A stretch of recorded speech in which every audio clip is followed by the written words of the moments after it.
It is 7 p.m. and I will call the July 11th, 2022 school board meeting to order.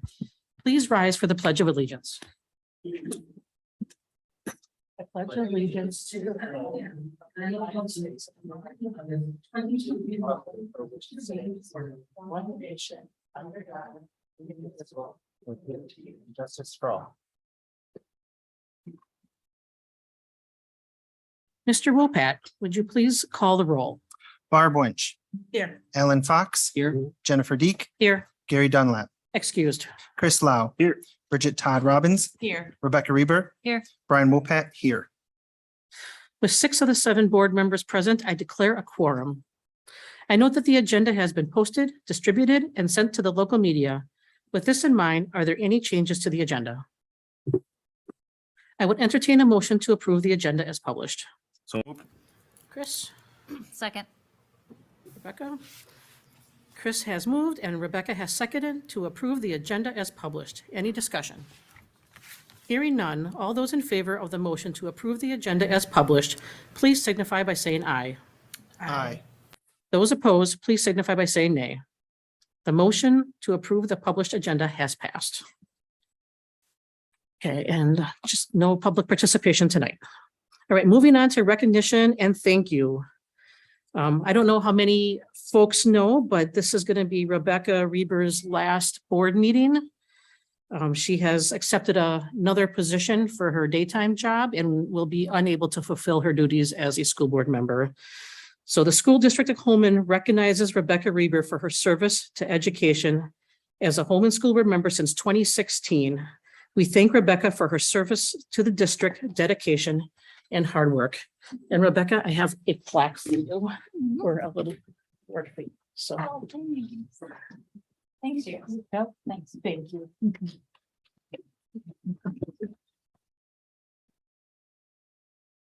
Oh, that's kind of cool. Wow.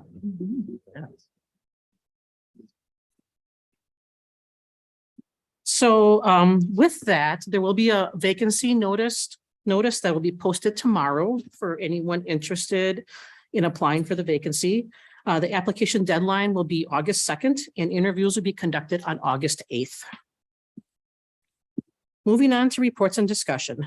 Executive Director of Finance and Operations, Julie Holmen, will present the 2022-23 Police Liaison Contract on behalf of the District Administrator. This item will appear on the July 25th consent agenda. Julie? Good evening. This is an annual occurrence where we renew the contract with the Village of Holmen for our police liaison officer. This position is shared 50% with the village. And the contract for 22-23 is for 188 days. So basically the officer is here for our student contact days plus 5 days on either end of the school year. And the cost for 22-23 is estimated at $31,000. That does not include approved overtime. So if we ask him to serve the district for time above and beyond that in the contract, then we would be charged for that overtime, which has to be also approved by the chief. So this is the 22-23 police liaison officer contract for your consideration. Okay, thank you. Julie will also present the fourth quarter budget revisions. This item will appear on tonight's consent agenda.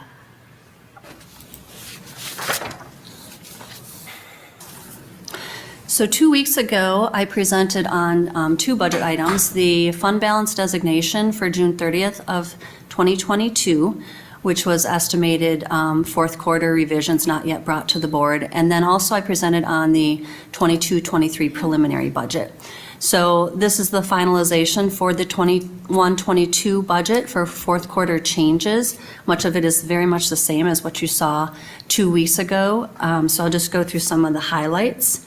The significant changes, as mentioned earlier in both third quarter revisions and a couple weeks ago, has to do with the significant increases in federal revenues associated with pandemic relief, which we received both through ESSER funds and continue to receive through ESSER funds through fiscal year 24 or June 30th of 2024, as well as some federal money that flowed through the state shared by to districts by Governor Evers earlier this year. So our revenues are definitely different than our original budget last fall. We've also revised the budget to include, you have copies of this DPI format in your board docs. We've revised the budget also to include some underspend of projects that are not going to be completed or were not completed by June 30th, and that's pretty significant. The largest one is the bid that was approved earlier this year for the HVAC projects at Viking and Holmen Middle School. That exceeds $300,000. Most of that is being postponed and will be completed over the next fiscal year. One of the major issues with that is just acquisition of equipment. For example, the chiller is like 12 months out from the original bid. And so just the challenges in our economy of getting the equipment, getting projects done, a lot of that has been postponed, but it's a commitment to those vendors that won the bid. So the general fund estimated surplus is 1.4 million June 30th. The estimated general fund balance then is just over 19 million, or 37% of the general fund expenditure budget. That is a very generous, probably the highest percentage of general fund balance that we've seen in Holmen for a while. Again, a lot of it is due to the pandemic relief, the federal funds, the spending federal money over our local state money, because those are one-time funds that do expire, but also the projects that can't be completed in the fiscal year that's just ended.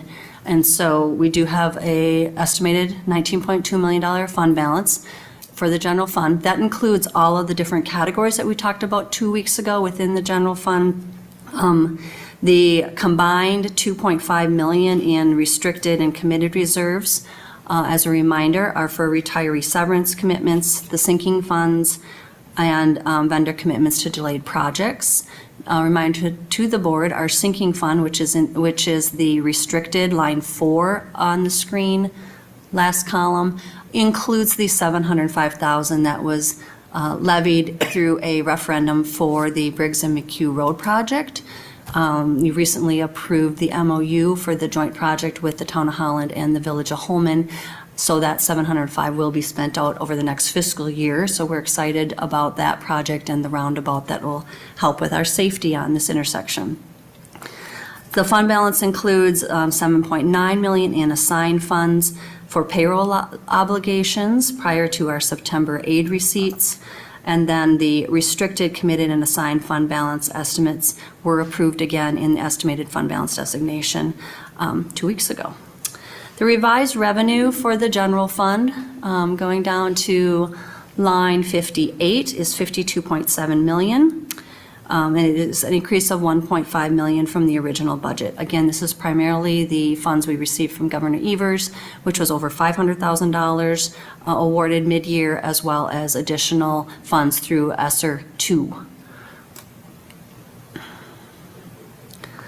The revised general fund expenditures total $51.2 million, almost $51.3 million. This is a slight decrease from the original budget, and that decrease is primarily due to a decrease in the transfer to Fund 27 and a decrease in the anticipated projects that we would complete in the current fiscal year.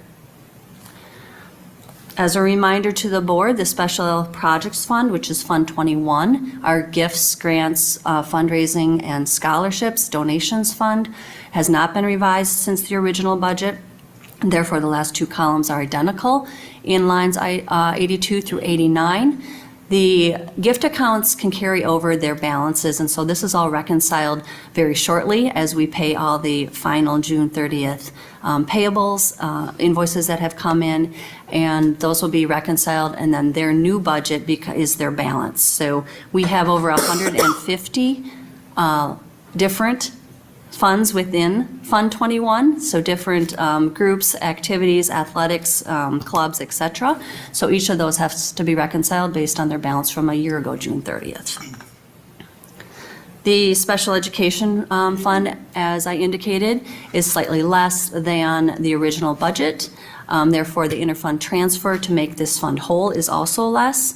Fund 27 cannot go in a deficit position as of June 30th. The transfer from the general fund to the Special Education Fund is estimated at $5,723,000, and you'll see that on line 94. as far as revenue, and then the revenue and expense for Fund 27 is estimated at $9,215,025. Next is the debt service fund. If you recall, in April, we did some debt defeasance of about $1.5 million. This was twofold. It was to help with our property tax mill rate and try to prevent that from falling as fast as it was, but also to prepay some debt. So we prepaid, put it into escrow to prepay debt and save quite a bit of money on interest over the term. And this is specific to the high school addition and remodel, $23.5 million project. So shortening the last year of that principal payment by about 50%. So if you also look on line 173, which is our total indebtedness, this is a combination of both the outstanding Prairie View building debt from when that building was built and the high school addition and remodel debt. Originally, last fall, when the budget was approved, the outstanding indebtedness was $22.4 million, and based on that debt defeasance to escrow, the current June 30th outstanding indebtedness is $20,990,000.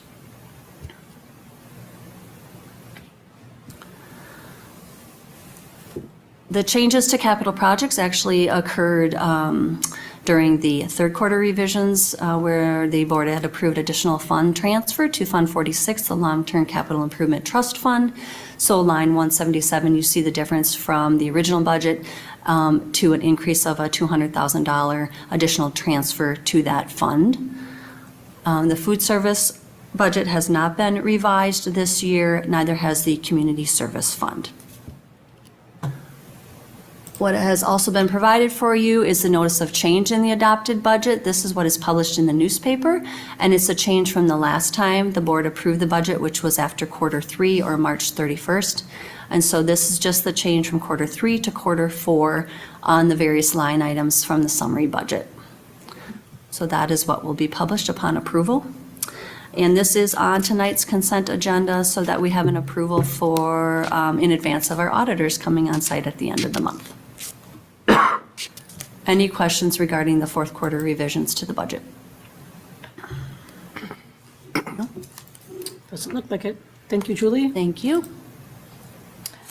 Executive Director of Instructional Services, Kim Edwards, will present the field experience contract for UW Whitewater. This item will appear on the July 25th consent agenda. Good evening. I have another field experience contract from UW Whitewater for your consideration this evening. This would be a renewal of our current agreement so that they are able to continue to place clinical students and student teachers with our district. If approved, this would continue our partnership through July of 2025. Are there any questions with this one? Okay. I'm just curious in general how many student teachers we have on any given year. Like, what's the average number? Usually 12 to 15 or so, but then there's a lot of clinical students as well. So we have lots of people visiting our buildings throughout the year. So every semester is a little bit different. Okay, thank you. Uh-huh. Next, I invite Executive Director of Information and Technology, Greg Krieger, Director of Facility Services, Chad Brando, and Julie Holmen to present the facility survey results and recommendation. This item is for report only. Good evening. We are actually waiting a few minutes for a remote participant in the meeting to walk through the results of our survey that was sent out to community members in June. And so as soon as he hops online here, Rob from School Perceptions will go through those results, and that is then the preface for the recommendation I will give thereafter. So Okay, so we should come back to you? if possible, that would be ideal. Sure, we'll come back to you. Okay, we'll move on. Executive Director of Student Services, Jill Mason, will present information on student services staffing. This item will appear on tonight's consent agenda. Hello, everybody. Okay, Stacy, this is a new look. Where am I finding? Here we go. I got it. I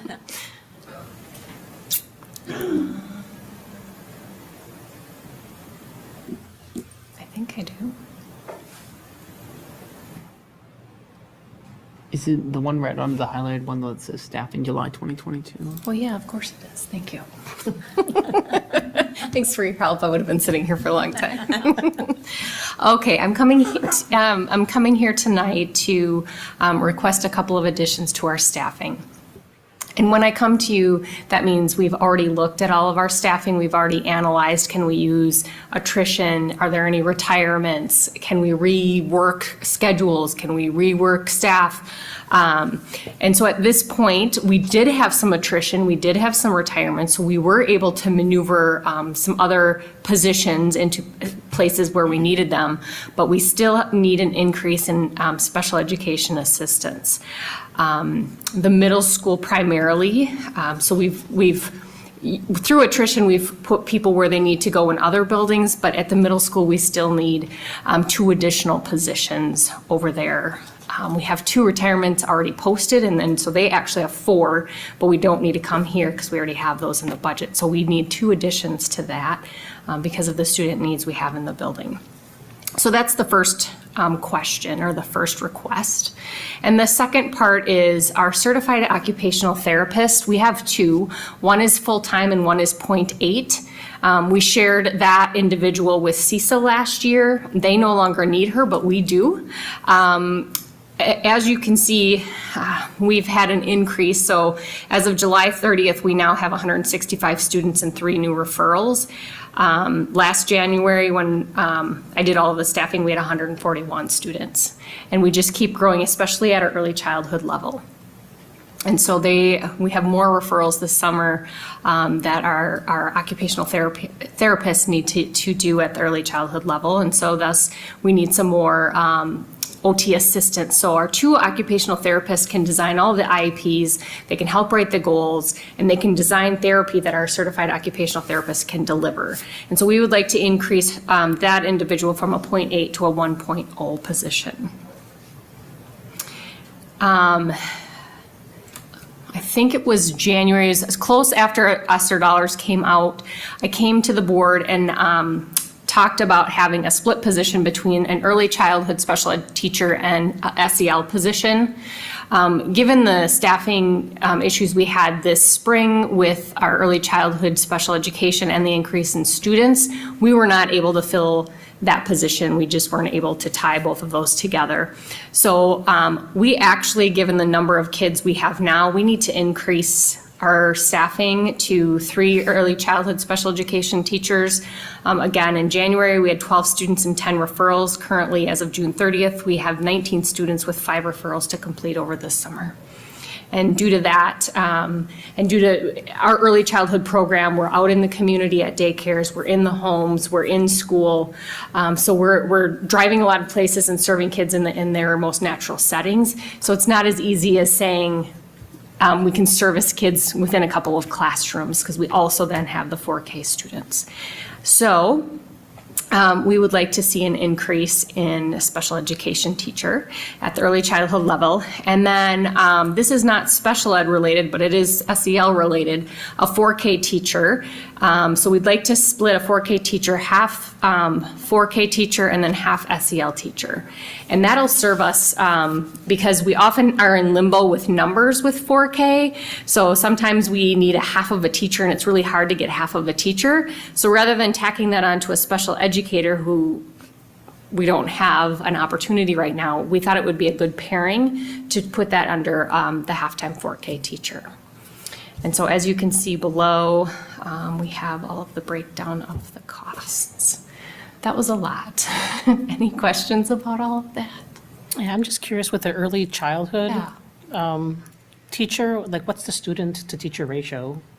Well, it depends. So as you can see, currently we have 19 students, so that is really split between 2 teachers, and it's split between early childhood out in the community, like I said, out in the community in the classroom, but it's also 4K, so then you have a morning and afternoon class, and we have currently 4 teachers, so we have 8 sections, but most likely we'll have probably 5 sections. So Yeah. Any other questions? The positions that are funded through ESSER funds, how long will those last? They'll be 2 years, and then probably within the next year, we'll be really assessing where our student numbers are. Gosh, I can't remember. Right when I arrived about 6-7 years ago, we had 3 early childhood special ed teachers, and due to our retirement and less students, we were able to not reduce, but we didn't have to hire that position back. We're now in that position where we do need to hire a position back. So it's hard to tell whether we'll still need all of the positions in 2 years from now. We'll just have to look at where we're at with numbers. I have a quick question too. Yeah. I know there's a huge teacher shortage, but we're trying to add this position. What if we can't fill it? It might be a bigger question than you can answer, but what if we can't, what happens to those students? Absolutely. We, Sue can attest to this. Our early childhood special ed team is fantastic. They have had, I don't know how many drafts, because we actually had this situation last year. We've been trying to hire a position since last year. We were down, I don't know how many different substitutes we had last year for educational assistants. So they have come up with 1,000 different ways. They're just fantastic. We have different ways that we can pull some paperwork off of their table and put it on some other individuals so they can be freed up to see kids. We have a couple of different EA positions to hire so that we can allow some generalization. But we're really trying to work through it, but we do have some plans if it doesn't work, how we could potentially do that. Same with any of the other positions too. Yep. Well, good luck. That's a definite reality. I just heard today that Madison has 70 special ed positions that are not filled. So I'm really glad that's not us. Any other questions? Anything else? Okay. Greg, are you ready? Yep. Awesome. Okay, Greg, I have no idea where you are. All right. At this time, I would like to welcome Rob Demuse from School Perceptions to give a short presentation regarding the results of the facility improvements survey that was sent to Holmen families in June. So I will turn it over to Rob and make sure everything is working here on the remote session. All right, so first things first, can you hear me okay? Well, we need to turn you up. Just one second. Okay, no worries.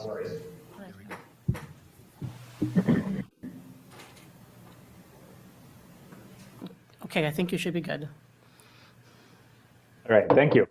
And the second thing is, I think I can see it mirrored on my screen, but it also looks like you can see my shared screen too. We see a school district of Holmen slide. Perfect. And Yep. a couple little screens in Perfect. there. All right, so let's get started then. And first thing I want to say right out of my mouth is that I appreciate your flexibility in allowing us to present virtually tonight. I just virtually left Hillsborough, obviously here in Holmen with you now, and we're in O'Connell Falls tonight too. So all over the state, and I speed, but I cannot speed that fast. So I appreciate your flexibility again. My name is Rob Demuse. I serve as the research director at School Perceptions. I happen to be your project manager on your particular project. We at School Perceptions actually just had our 20th birthday. We were founded in 2002. And in those 20 years, our mission has never once changed. It's to help educational leaders such as yourselves gather, organize, and use data to make strategic decisions. Really, this slide is kind of to let you know that this ain't our first rodeo. We've done over 10,000 staff, parents, student, and community surveys in more than 850 districts who are all or have been doing exactly what you have been doing, what you're currently doing, and what you'll be doing in the future, which is navigating the strategic planning and referendum planning processes. What I want to do with you tonight, slides that are blue on the right-hand side is the background information. So I will go through a few of the slides of the text that was exactly in your survey. That kind of gold color on the left-hand side is the survey administration process. Slides with green are your results and analysis. Obviously, we'll be going through those tonight. And then towards the end, slides with gray, I will leave some time allotted for any wrap-up or questions that you might have for us at School Perceptions. So in terms of our process, this is important. I do want to reiterate this point here, that households within the district to kickstart your survey are mailed a paper copy of the survey, and then there's one of two options. I, as a resident, could fill out that paper survey and return it directly to us in the name of confidentiality. We didn't want you part of that process.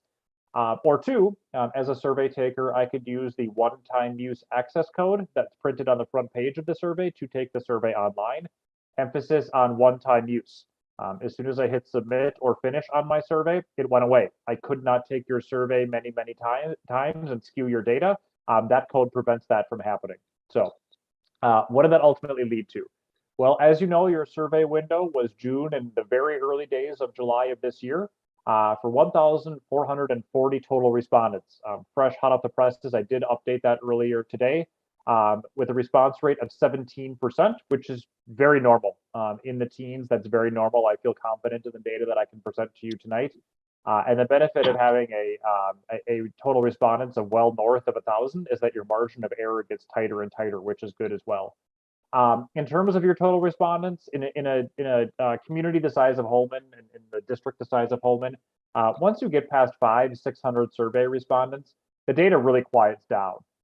In the first couple of dozen, first couple of hundred, the data is very noisy. It's kind of all over the place. But with you being well north of 1,000 respondents, I feel very confident in the data that I can present to you tonight. So who took your survey? It's very common to see a bell shape here that breaks a little bit up top.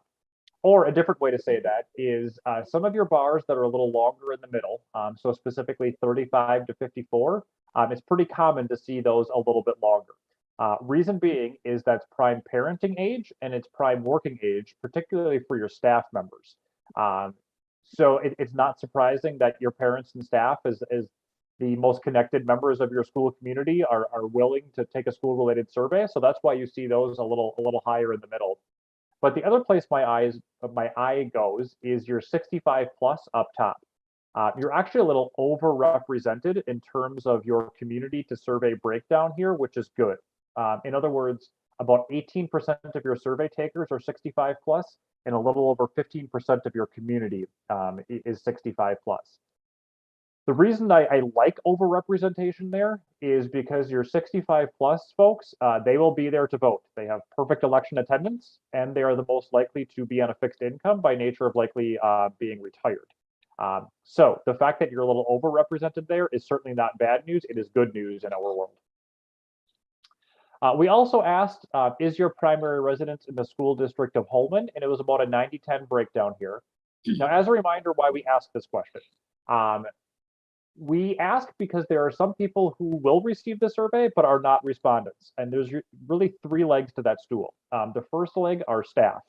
There's no requirement for staff to live within the district's boundaries. So those that commute in from elsewhere may very well not be members of your school district community in terms of residency. Your parents who open enroll into the district are not residents of the district, or by definition, they would not need to open enroll in. And then finally, if I have property within the district that has a mailbox, but it's not my primary residence, I'll still get the survey because I have a mailbox.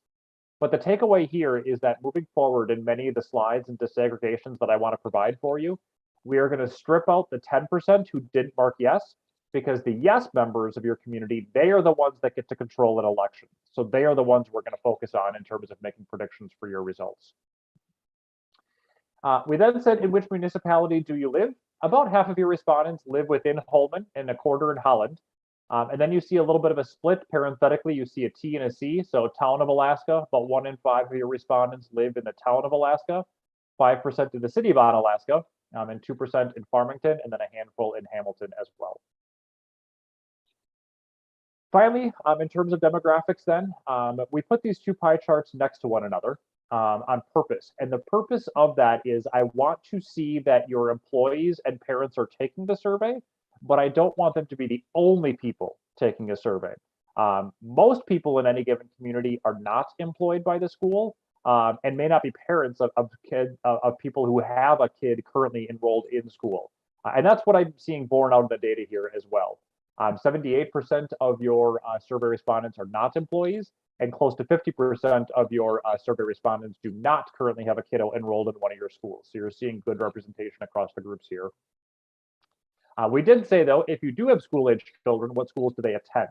And at face value, I think this data makes sense because you only have one middle and a high school. So no matter where I go, I'm eventually going to float up there. So it wasn't surprising to me to see that Holmen High and Holmen Middle were the numbers most checked by parents. And then you had a pretty balanced representation across Viking, Prairie View, Evergreen, and Sam Lake elementaries, and then 6% at home and 4K in early childhood. Now, as a reminder here, these numbers don't add up to 100%, nor should they, because as a parent, I could certainly have more than one kid currently enrolled in one of your schools, and it was a select all that apply. So that's why it doesn't add up to 100% here.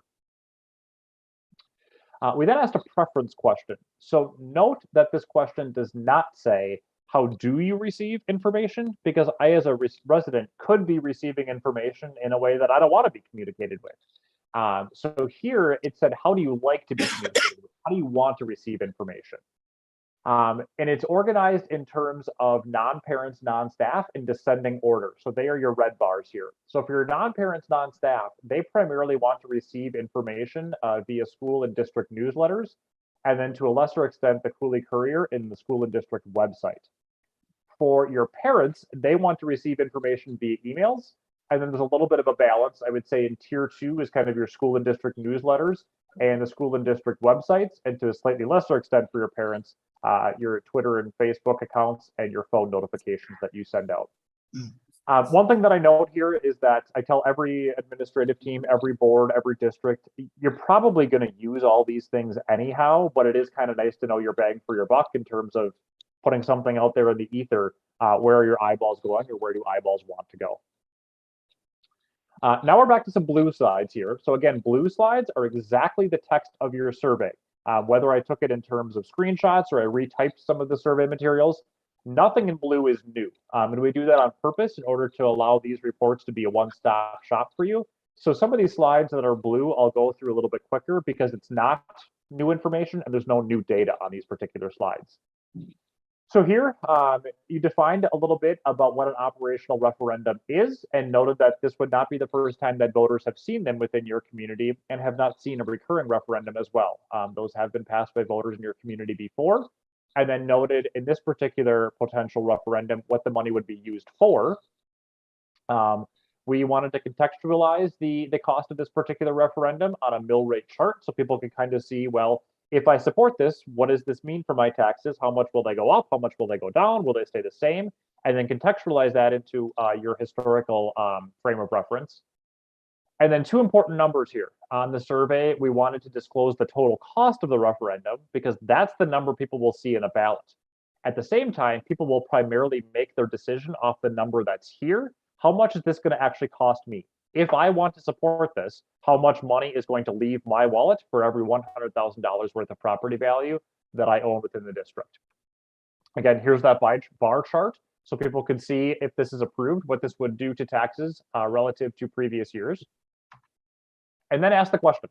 And it read, would you support an operational referendum that would provide $650,000 each year for ongoing building maintenance and technology, representing the tax impact of $11 per year for every $100,000 of property value on a scale of definitely yes to definitely no? So what did we learn? Well, first, for your staff residents, overwhelmingly supportive. 86% of your staff residents said yes. For your parent or caregiver residents, 76% said yes. And for your non-parent, non-staff residents, again, over majority here, 59% said yes. Now, let me pause here because these slides look very similar with the exception of the colors, but there is an important difference between the three. So backing up to staff are very influential. They are the ones that are going to get stopped at the grocery store and somebody's going to say, hey, I got this survey. You work at school. Tell me about what's going on at school. So we want to know what staff are thinking. But in any given community, about 1% of the community are staff or are employed by the school. For parents, caregivers, it's about 25% of any given community. About 25% will have a kid currently enrolled in the school or schools.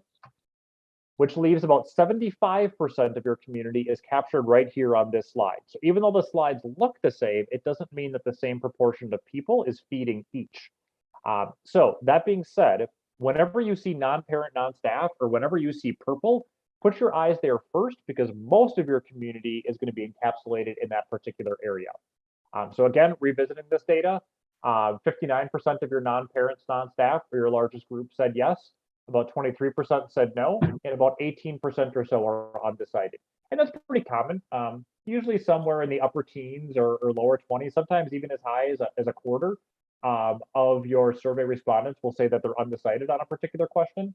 But what we found is that when it comes to ultimate election time, the way that undecideds bear out is about 2/3 of undecided will break downward toward no, and about 1/3 of your undecided will break upward toward yes. So fortunately here for me, the math is pretty clean. About 12% of your undecided will go downward, and about 6% of your undecided will move upwards. So you're looking at your mid-60s or so for support for your non-parents, non-staff. A different way to look at that is what I have up on the screen here. So same question, same data, but represented in a slightly different way. So because there are different proportions of people that feed each slide, what I did here is weight the support that are on the previous slides based on how common each group is in the community. So you're 25% of your parents at 76% support, and 75% of your community at 59% support. You're looking at a little over 60% or so of your community that is supportive of the operational referendum as it was described in the survey here. But as you know, that certainly wasn't the only part of your survey. We then turned the page, literally and figuratively, into the facility background. So here you talked a little bit about the work that you've done to get to this point, that you've done your facility assessment, that your maintenance staff does all they can to keep buildings in good working order, but the cost to address many of the challenges that were outlined on this page are just too large to be covered in the annual budget. So what are those challenges? It talked about what was needed district-wide, what specific projects or needs there were at Holmen Middle, the needs at Viking Elementary, and the needs at Evergreen Elementary. Again, nothing new here. This was all included in your survey word for word. And then we said the district would need to pursue a capital referendum to address the issues above. Would you support the district pursuing a capital referendum to address the issues above here in your survey? Yes, no, or not sure, need more info. And this is kind of a first hurdle, so to speak, here. So at this point, it's kind of a good window. It's a good indication of the appetite for a facility or a capital referendum at all. So if people are saying yes here, at this point in the survey, they're saying, sure, I'm open to addressing facility needs. Tell me what you have up your sleeve. If they say no, the rest of the survey is kind of a moot point because here, people don't even know what the projects are yet. So if people are saying no, the rest of the survey wouldn't really matter much. But what you're finding here is people are saying yes. A majority of all subgroups are saying, sure, go ahead and pursue a capital referendum to start tackling some of these issues that I just learned about on a couple of slides before. Again, you're seeing pretty normal data here. 82% of your staff are saying yes. 70% of your parents or so are saying yes, go ahead and explore or pursue a capital referendum. And 54% of your non-parents, non-staff are telling you to pursue a capital referendum. For no, the data is pretty common too. In any given community, it's not uncommon to see about 25% or so of your non-parents, non-staff saying no to exploration or pursuance of the capital referendum. Here, you're normal, if not a hair lower at 22%. And I'm not surprised by the not sure or need more information as well. At this point, people don't have a very clear indication of what's going to be included and how much it's going to cost. So that's where we go next. But take away from this slide here is a majority of all subgroups are saying yes, go ahead and pursue a capital referendum. So then to help people understand whether they would ultimately support or not in a ballot box, we needed help understanding from respondents which option they would support. So here again, this is what was in your survey. We talked about how that you could address your needs with any of the three options explained on the following pages. So all of the projects included in option 1 at an estimated cost of approximately $73.1 million to complete that work. Option 2, so we're building cumulatively now. Option 2, the way it was built in the survey was that it was everything included in option 1, plus here what you see on your screen in option 2. And then finally, option 3 was option 1 and option 2 plus these particular projects here to get to the ultimate cost of 93.7 million. We noted what the cost would be. So here, to help, again, contextualize the cost for people, we wanted to say, here's what the operational referendum impact would be. And then depending on what option voters ultimately support, 1, 2, or 3, here is what it would do to our mill rate relative to some historical data. And noted again the costs. So we wanted to, again, note what this would be that people would see at a ballot, 7231, 937, some combination in between. And then what this would ultimately cost for voters if they say yes, or residents rather, if they say yes. So a $73.1 million referendum is projected to increase annual taxes by $15 for every $100,000 worth of property value. The question read, which building option would you support? 1, 2, 3, any of them, none of them, or do you remain unsure? This here is how the data shook out, and the questions are, or excuse me, the data on the bottom is exactly those same choices that I just presented. Option 1, option 2, option 3, any of the options, not sure, or none. I think this slide is all well and good, but the part that makes it a little bit tricky is right here in the middle. For the people that would support any of the options, to help make this data just a tad bit clearer, what I did on the next slide, because these people would support any of the options, I took the percentages and added them to each. So for instance, 33% of your staff said that they would support any of the options. So on the next slide, what I did is I took 33 and added it to 18. I took 33 and added it to 15. I took 33 and added it to 22. And then I did the same for parents, and I did the same for non-parents, non-staff, just to remove one of the options without damaging the data integrity and making it a little bit clearer. So here's what I learned. Your staff, they show the most support for option 1. I'm looking at the gray bar here. That's the tallest for your staff. Your parents showed the same. You break majority here for your parents. They too are the most supportive of option 1. For your non-parents, non-staff, they too are most supportive of option 1.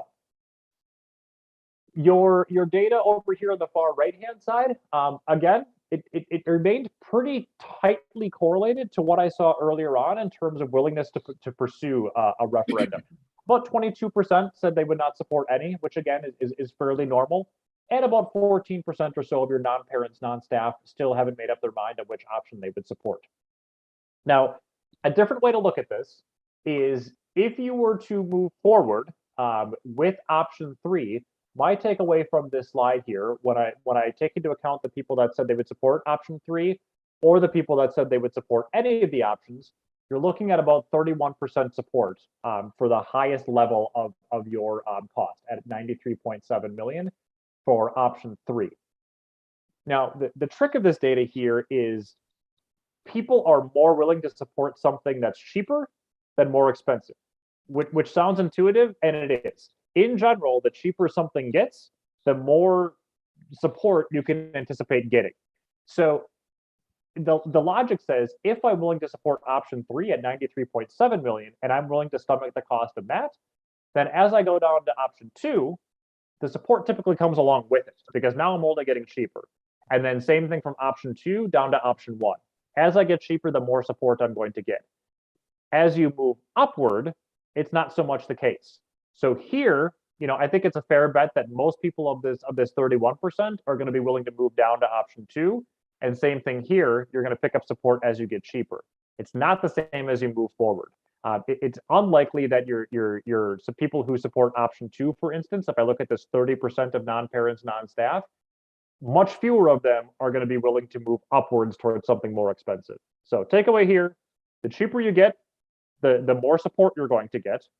And of the options presented, option 1 accrued the greatest amount of support. We then said overall satisfaction. What elements are people satisfied with in the district, and where could you focus more planning and resources?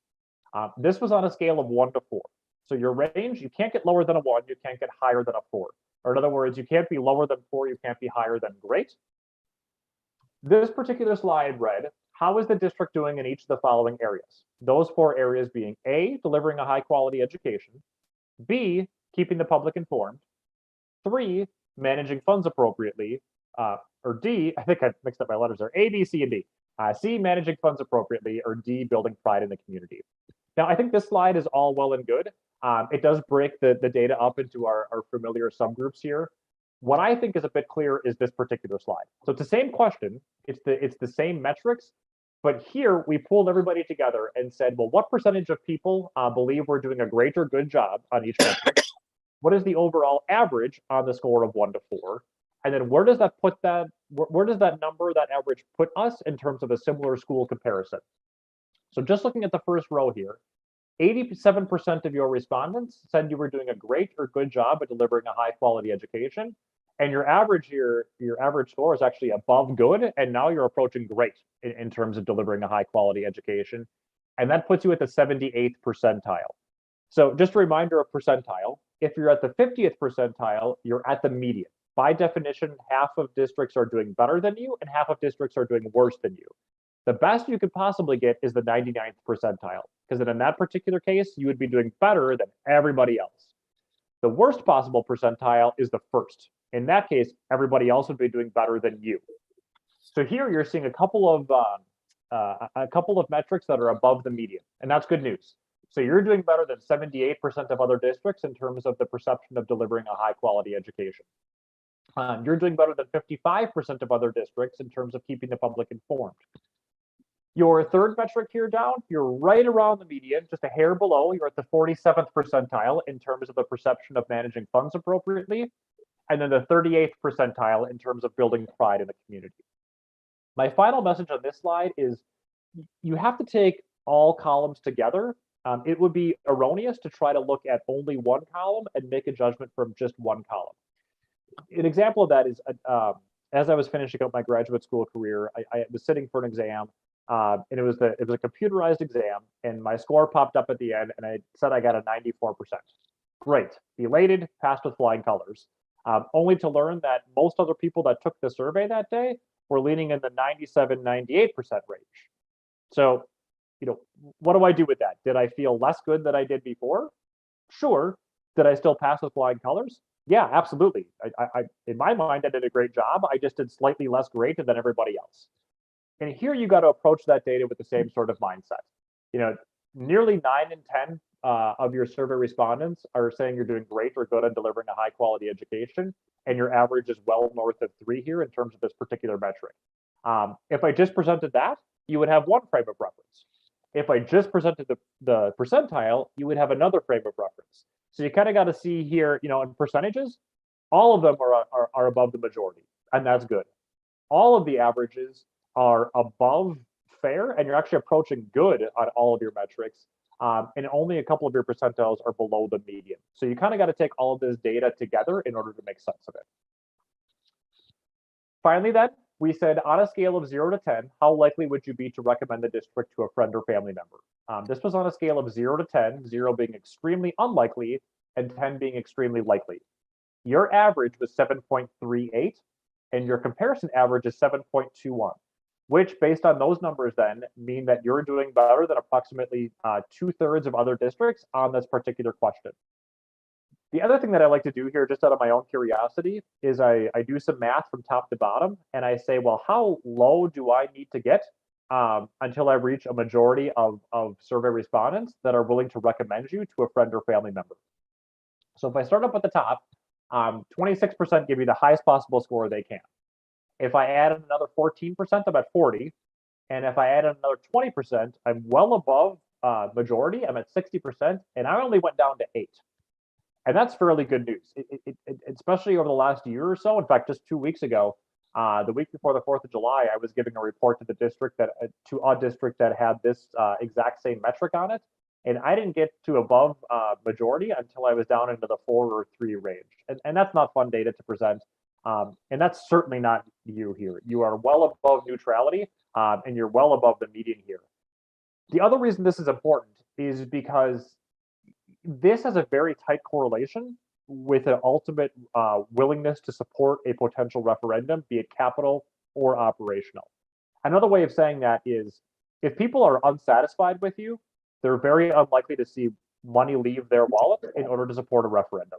It's almost a first hurdle to get over here in order to understand whether there's willingness to support a referendum. You're on the right side of that. You're above neutral here. So, in summary, what did we learn? First, we learned that a majority of all subgroups support the operational referendum as it was described. Second, we learned that a majority of all subgroups support the district pursuing a capital referendum to address facility issues. Third, we learned that of the facility options presented, respondents most preferred option 1 at approximately $73.1 million. Finally, respondents expressed high satisfaction with the district, with several scores being above the median. Now, final couple of thoughts here. I do anticipate some questions, and that's exactly where I'm going next. One thing that I think is prudent to keep in the back of your mind is think in terms of numbers and not necessarily projects.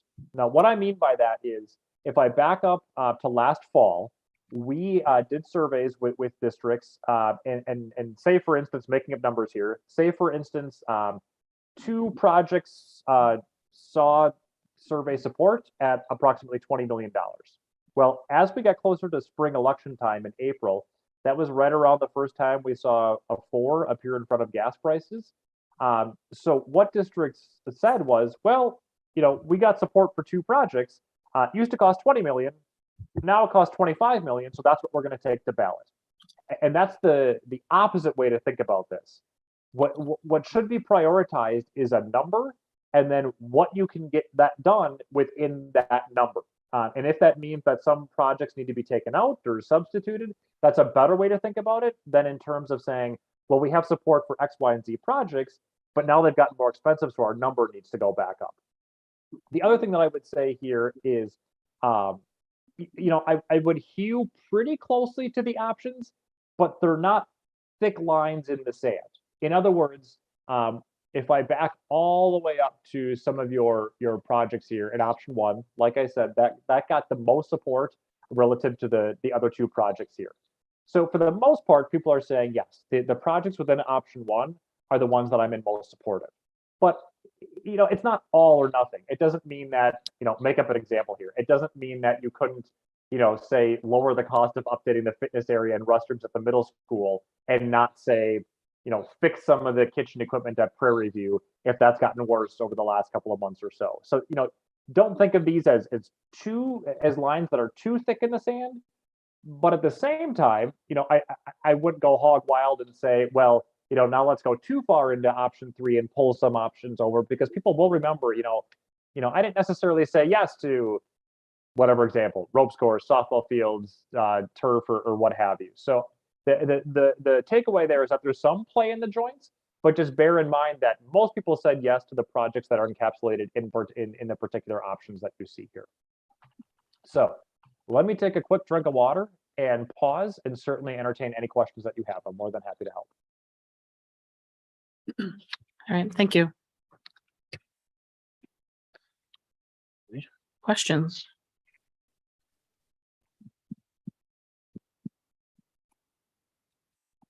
Next step. Yep, next steps. What are the Okay. next steps? So this evening, I am presenting here on behalf of the Building and Grounds Committee, where Rob presented recently, and also on behalf of the district administration. And what we're looking for at this point is we're looking for the board's support of the administration to move forward in developing referendum questions around the data that you saw presented this evening. What we're looking to move forward is a 2-part recommendation. And the first part of that recommendation, let me pull it up here for you, would be to draft a recurring operational referendum question for the purpose of building maintenance and technology funding in the amount of $650,000 annually. This option was proposed in the community survey that was just discussed, and it was supported by a solid majority of survey respondents. So we feel very comfortable with this recommendation. Any questions surrounding the first part of this recommendation? Part two is drafting a referendum question specific to capital improvements with a total cost between 73.1 and 82.6 million. This represents a dollar amount between options 1 and 2 on the survey. The district administration plans to work with pertinent stakeholders to strategically select a list of planned improvements for this capital referendum based in part on feedback from this survey. This proposal is planned to include a majority of the projects listed on the survey under option 1, along with perhaps some select projects from option 2 and or 3. So speaking to what Rob mentioned in his presentation, we're taking a look at the survey data as a whole, including many comments that came with the survey. And we gleaned from this a sense of the tax tolerance in the community and also a sense of which of some of these proposed projects listed on options 1, 2, and 3 are looking most favorable to our voters. And we wish to go through this and come up with a capital referendum question based on all of that information.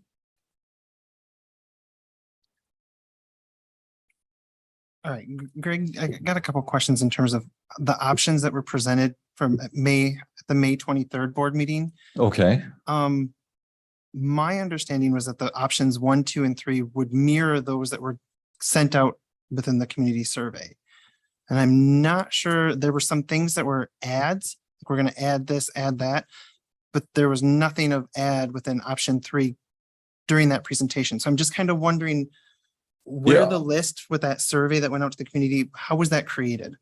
It was created amidst discussions with the Buildings and Grounds Committee amongst administrators here, getting feedback from various different groups of stakeholders. And really what we looked at the survey as a way to do is to gain community perception on these potential facility improvements. And we did not necessarily mean for the survey to lock us into a specific set of precise facility improvements from a list A, B, or C.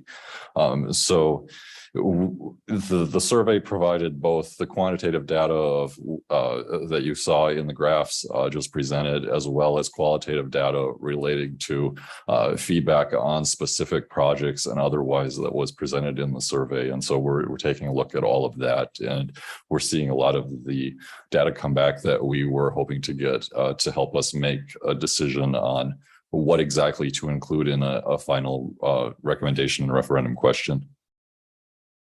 Because there used to be a list where things were ranked. And we were always, and I remember specifically, we asked at the May 23rd meeting, does that list only include high ranked items? And the answer to that was yes. And the feedback that I started to get was from some of the community members, especially with that option 3, was, is that truly high needs? Is that something that we have to have? And it was very hard for me because I felt as a board member, I think transparency is key within this process. To rationale that wasn't presented, which right away kind of created a little bit of conflict within, the message that was being sent out. So I'm wondering is there a plan? Because I think for some people, they really look at option 1 as that's what they're voting for. Option 2, that's what they're voting for. Option 3. And my concern is, and I want to be very clear on this, is that we can look at other districts nearby and see that there are outside groups that are coming in to defeat these types of referendums. Yeah. And my concern is that if we're not fully transparent with the community, that they're going to say, okay, you now went and just kind of did your own thing with options 1 and 2, but I only supported 1 or I only supported 2. Do we have a plan to try to deal with that?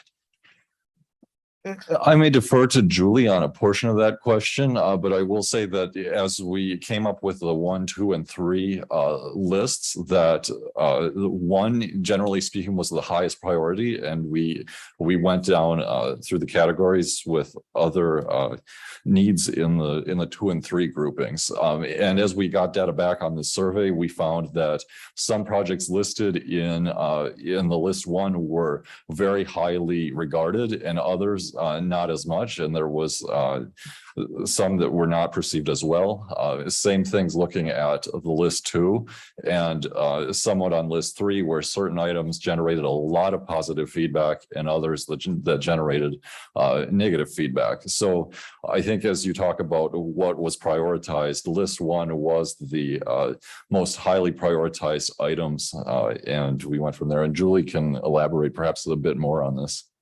I was just going to say that when we received our report back from Nexus from the facility audit, which you received a report on in December and January, those items that were prioritized initially in the facility audit were anything deemed need within the next 5 years. So like a 0 to 5, and then items were identified like 5 to 10 or 10 years greater. And we took all of that information through Buildings and Grounds along with the Finance Committee to narrow down, is it really a need? Should it really be on the 0 to 5, and prioritize that further to support the various options? I think that the presentation that came in May, or even in the community survey, we did not bullet point every single thing. You each received a copy of that facility audit, and it's very thick. It also, like Greg said, we did not want to lock ourselves into a specific project, because this was a community perception survey to gain their support, to understand their tax tolerance, and just to see where they were at, so we could get a pulse of the community and how they might support either of these options. Most of the ranking that the board has seen in the past was an internal building level request for project and ranking and priority based on our dashboard and being faithful to those commitments within the dashboard. The ranking within the Nexus Solutions facility audit was different. Professionals coming in and auditing everything and ranking 0 to 5, 5 to 10, 10 to 20 or further out. So it's different than previous ranking of and underfunded needs. So I don't know if some of that's getting confused. But again, the specific purpose was to really gain our community's support for the district, for everything we're doing, for what you're doing as a board, and for the facility needs that are coming forward. And like Greg said, tons of comments, which you did not see tonight, really helps us further identify what's a priority, so that we can be very transparent in what we're communicating in projects going forward. Anytime we are looking at projects, it's very conceptual to begin with. And then as we get closer to both referendum question and then post approval, we get very narrow in the design process and continue that communication. But I do appreciate any feedback, because we want to know and hear what you're hearing out there in the community, so that we can address any of those concerns. Yeah, I would recommend, for transparency purposes, if we're going to move forward with developing another list that's somewhere in between 1 and 3, I guess, that list get put together, and then that full list get presented back to the board for just for transparency purposes. Yeah, me too. And I will say that we intend to focus on option 1 as we do develop this list, but we are going to weigh that feedback that was received on the survey to make sure we're choosing projects that we believe best benefit the district, while also resonating well with voters in the community. So there were a fair number of comments on what aspects of those options they liked or didn't like. Oh, absolutely. Many That's what comments you're in that. using to help Yeah. move forward with the list. Okay. Yeah. Is it possible to have those comments shared with us? I believe you could direct that request to Dr. Mueller, and she would be able to provide you with that information. And by the way, let me just hop in there to say that I also hot off the presses, I just sent Chris earlier today the comment theme analysis. So what we can do and what we did do for you on our end is look through the comments and then do our own interpretation and analysis to take a look at what the predominant themes are, and then we provide verbatim comments of those themes as well, so you can start to get a feel for what's in that data. And it was just sent to them within a couple of hours. Thank you. I would just add, just to go along with what Brian was stating, is that it feels, as a newer board member, not seeing some of that former information, that when we offer up 3 choices and then we choose something in between, it doesn't feel like that transparency does exist. It feels like we're just choosing something that worked for us instead of that community feedback. And so I do think those comments would be really helpful. Yeah, Yeah. I think we need the comments. Yeah. I think because of the volume, the preparation that Rob has shared of the common themes tied to it will help you sort through that information much quicker. Because right now it's difficult. So that's helpful. And regardless of the list of projects pursued in this or any referendum, the referendum process comes with community information sessions and distribution of other information and communications that help educate the community on exactly what has been chosen to be funded in the referendum and why. And that would be a part of this referendum. I have one last random question in terms of what we are proposing for the tax increase on the mill rate, knowing that the fire department one is coming at the same time. Let's say we go with option one, which is the 73.1 million, $15 per year over a $100,000 house. And let's say the fire department is approved as well. What would that change? Do we know what the fire department mill rate change would be as well? I do not know what their estimate is Okay. from their financial planner. Because that will always add another Absolutely. price tag to Absolutely. it that, Yeah. that level, extra level. Yeah, I know Dr. Mueller has been in communication with the village related to plans that they have for referendum at a similar timing, so. Thank you. Mhm. Any other questions on this evening? Okay, thank you. Greg. Okay, thank you. All right. Thank you so moving much. Have on a good night, everybody. All right. Thank you. Thank you, Thank Rob. you. Good night.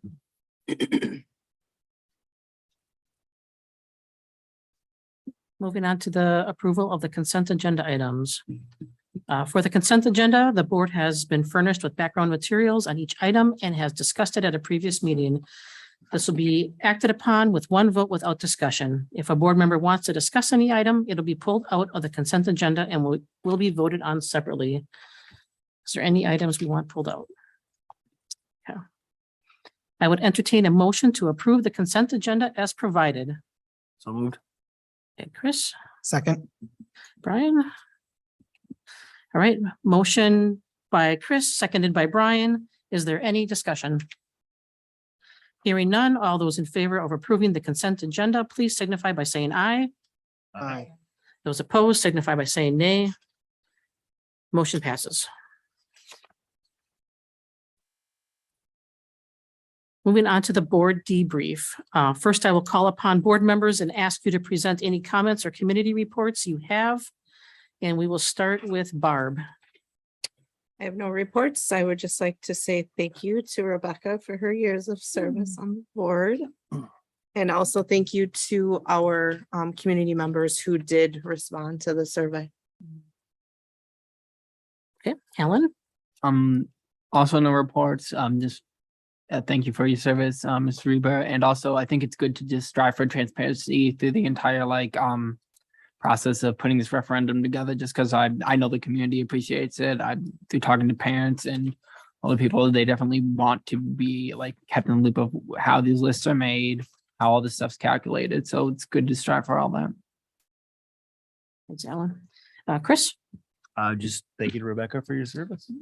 Okay, Bridget. Yeah, I would also say thank you for your service, Rebecca. I think I completely underestimated the amount of time and energy and dedication it takes to serve on this board. And I really appreciate the years that you served. All right, Rebecca. Yes, this is my last school board meeting.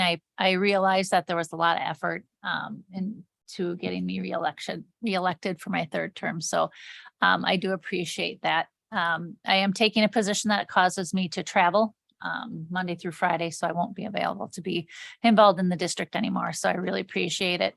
I wish the board the best of luck, the community and the district. So you guys all do amazing work. Thank you very much also.